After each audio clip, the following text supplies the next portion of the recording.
Ha ha ha ha ha. Where's my monocle?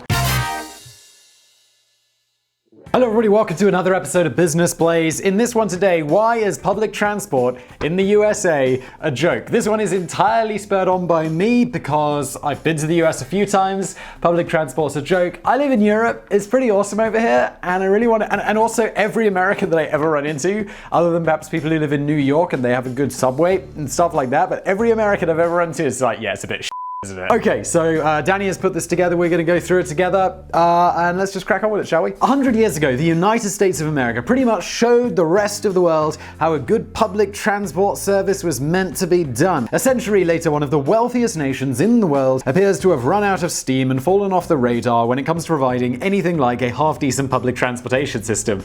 I'd say not only have they just fallen off the radar, they've come on the radar for being absolutely terrible. I've ridden a bus in the third world. That's an unfair analogy. It's definitely better in America than it is in the third world, but it's not exactly great. And also, like he says, 100 years ago or whatever, railways were a huge thing. Like, America led the way, building railways all across their country. And now, do you even have railways anymore? The USA still appears to throw stacks of money at public transport, but the problem is the service is absolutely dire. And the number of passengers has dropped dramatically since its 1940s heyday. Absolutely dire would be a great way to describe it. Part of what spurred this on is my personal experience riding on Greyhound buses in the United States, as well as a couple of trains. I rode a Greyhound bus from coast to coast, New York to Los Angeles, and it was horrible. Whereas countries such as China have shown commitment to building miles and miles of new high-speed railway, America seems more interested in tearing their infrastructure down. I have ridden the trains in China. I rode a high-speed train and it was incredible. Not only is it super nice inside, but it's also, these trains go so fast. You're traveling on the train and you see like there's a highway running alongside the train. You look out the train window and it's like the cars look as if they're, you're going so much faster than the cars, it looks like they're standing still. It's absolutely wild. The number of rail passengers in Asia and Europe has continued to soar in the 21st century. Asia's numbers are up 9 billion this decade, making for a total of 26 billion riders per year. That is absolutely nuts. China's got 1 billion people, so every single person is taking like 26 rides a year? I mean, I guess a lot of that. And China's sort of hugely diverse. Like, there are super poor people in the West and then rich people in the East, so that's a lot of riders. In stark contrast, North America now carries the fewest rail passengers per year of any region in the world, with a mere 3.7 billion passengers choosing to hop on board. So, how did the pioneers of public transport end up completely missing the bus? Clever, and becoming a global joke. Let us begin by addressing the myth that it's all a simple matter of geography and landscape. Yeah, that's what enters my mind. I think of America and I think it sucks because, well, it's just everything's super spaced out. One of those nights, I was on that Greyhound bus, like I was just doing an overnight. I think it was from Denver or something to like Salt Lake, but through this kind of like expanse of North Central America, I go to sleep at like 11 o'clock on the bus, and I wake up at like 5 o'clock the next morning or whatever, and the sun rises, and it's exactly the same landscape outside. A lot of people seem to think that America now has no chance of ever developing an adequate public transport service. The country is far too spread out, and most modern developments in cities and suburbs have been constructed with the automobile very much in mind. Highways, curvy roads, cul-de-sacs are fine for car travel, but they're an obstacle for potential commuters hoping to travel to bus stations or rail lines on foot. All very fair points. America is built for cars. Of course, it's true that this presents a challenge, but there's also one word which proves beyond any doubt that it can be done, and that's Canada. America's hat. I saw a graphic once of that, and I always think of Canada as America's hat now. With a similarly sprawled out car-centric landscape, Canada still manages to run a highly effective and efficient bus service, rapid transport, and commuter rails. So why can't America follow Canada's example? Well, let's rewind 100 years. Back at the turn of the 20th century, the only viable alternative to public transport clogged along on four legs and made a neigh cry whenever it got excited. It's a great way to describe a horse, Danny. There are probably easier ways to describe a horse, but I just wanted to hear Simon have a go at making animal noises on video. Owning and riding a horse presented its own set of challenges. Obviously, you have to have a horse, you have to clean up its you have to know how to ride a horse. So the idea of hitching a hassle-free ride on public wheels sounded pretty appealing. But fast forward about 50 years, I've ridden horses. I don't like it. It's uncomfortable. I feel especially as a man, but then I know plenty of men ride horses, but I'm like, what am I doing wrong?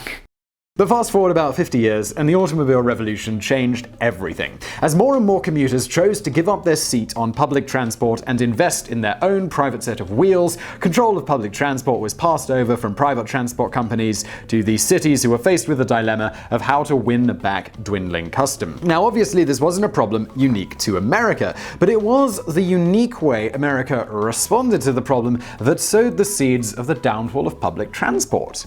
I am getting curious. Whereas most European and Canadian cities continue to invest heavily in preserving and expanding their transport systems in order to deliver an increasingly efficient alternative to the car, America decided that it was all just about cheap tickets. I feel it is. Isn't public transport because it's supposed to be cheap? Although, now I see exactly where you're coming from, because I say that, and it's just, I was on a train in the UK last weekend, and it was insanely expensive. It's cheaper to, it's way cheaper to drive, it's almost cheaper. If you're going from an airport, to some other destination, it's almost always cheaper, unless it's Christmas or something, to rent a car, pay for the rental, pay for the fuel, pay for all of that stuff. Trains are insane in the UK. The problem with this approach, the cheap tickets approach, is that it also involved the natural slashing of services frequency and efficiency until public transport had become so useless that nobody would ever dream of relying on it unless they had absolutely no other alternative. The cities ended up sticking with the super cheap tickets and heavily subsidized the bus and railway systems until public transport eventually became perceived by Americans as a bit of a social welfare program. Yeah, now I feel this is true because my experience riding the Greyhound bus, and I later found out there's such a thing that Americans will call bus people. And I don't know how to describe it, but I don't know, they're kind of poor and kind of rough. I don't know, I imagine if people comment on this video, I don't want to be classist or whatever, but the people who ride the Greyhound bus were kind of scary. There were these two guys that I was riding it with, and they spent a good 4 hours just throwing coins at each other. They would throw just little coins. They were 30-year-old men just throwing coins at each other, and not just ha, but absolutely belting these things. It was weird. It's estimated that only around 30 to 40% of operating fees in most cities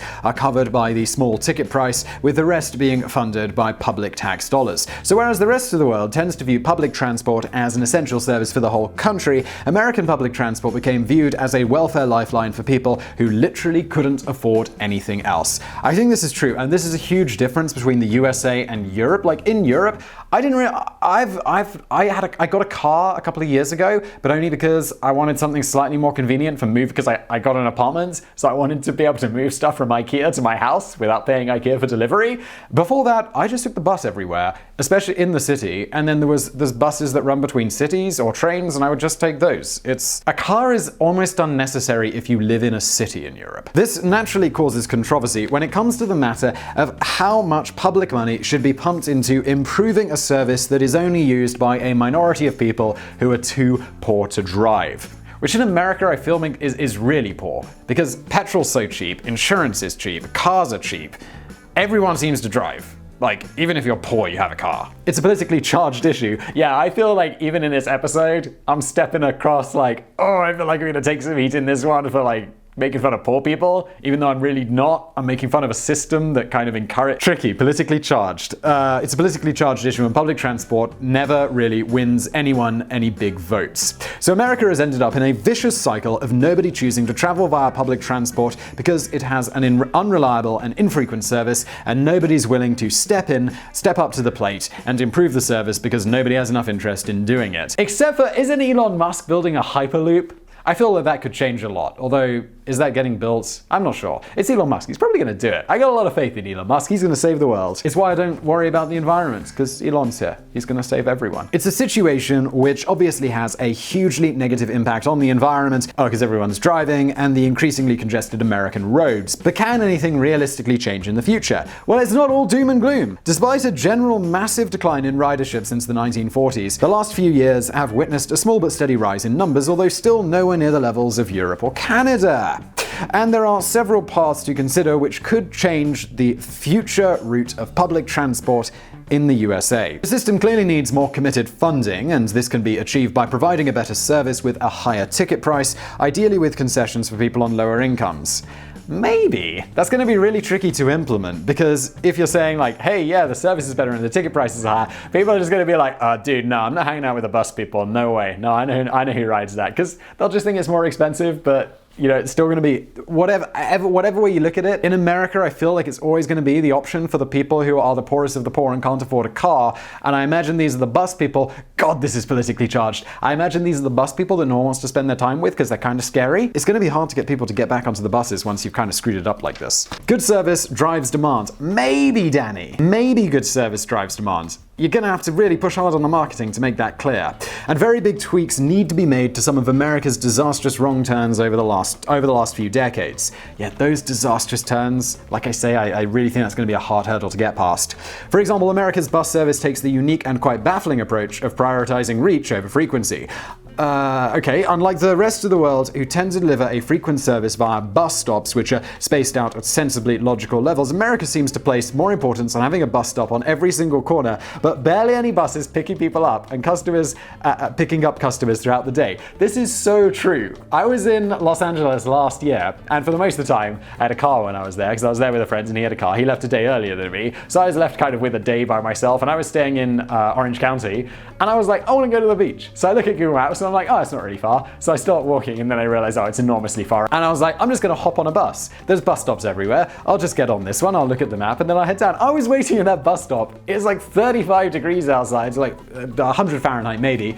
And it's just insanely hot, and the bus just doesn't come. And then it comes, and then it's stopping like every 30 seconds.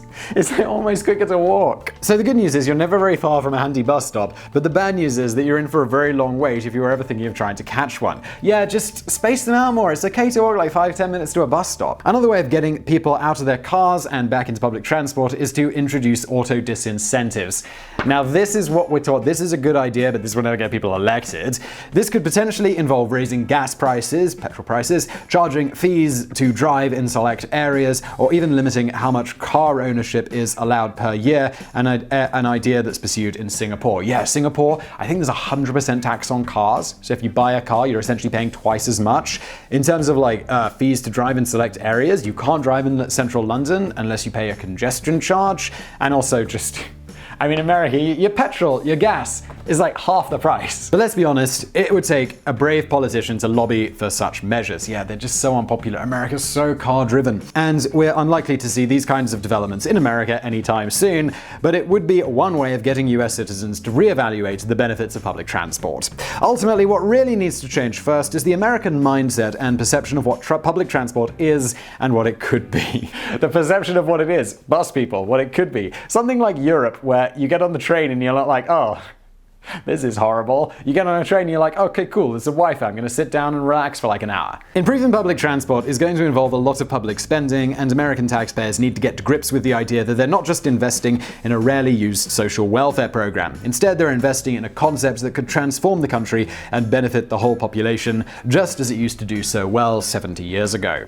Only then will America have any real hope of getting public transport back on the right tracks. So I believe today, just before we get into the bonus facts, have we solved the public transport problem in America? Take note, politicians. Bonus facts. The very first modern bus system appeared in Paris in 1662. The omnibus was invented by French mathematician and philosopher Blaise? That's a badass name. Blaise Pascal, although, he's French, Blaise Pascal.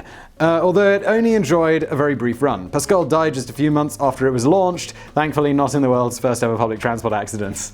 That would be dark and hilarious. And then the omnibus was pulled from service in 1677. Isn't like an omnibus also when you have several books together in a series and it's called an omnibus? It took a while for the rest of the world to catch up to the idea of public transport, with the omnibus not making an appearance on the streets of London until 1829. Now for another bonus fact.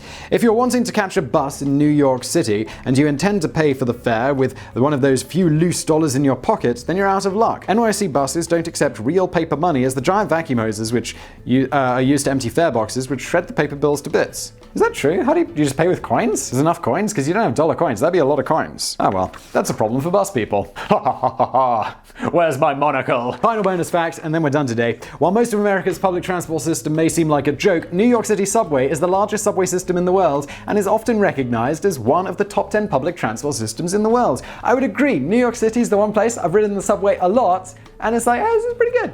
this pretty works. You get your little Metro card and you go in and, there's some homeless people. But it's New York. What do you expect? Other systems to regularly make that top 10 list include services from Hong Kong, Shanghai, Tokyo, Paris, London, and Berlin. London bloody well better be on this list because it's insanely expensive.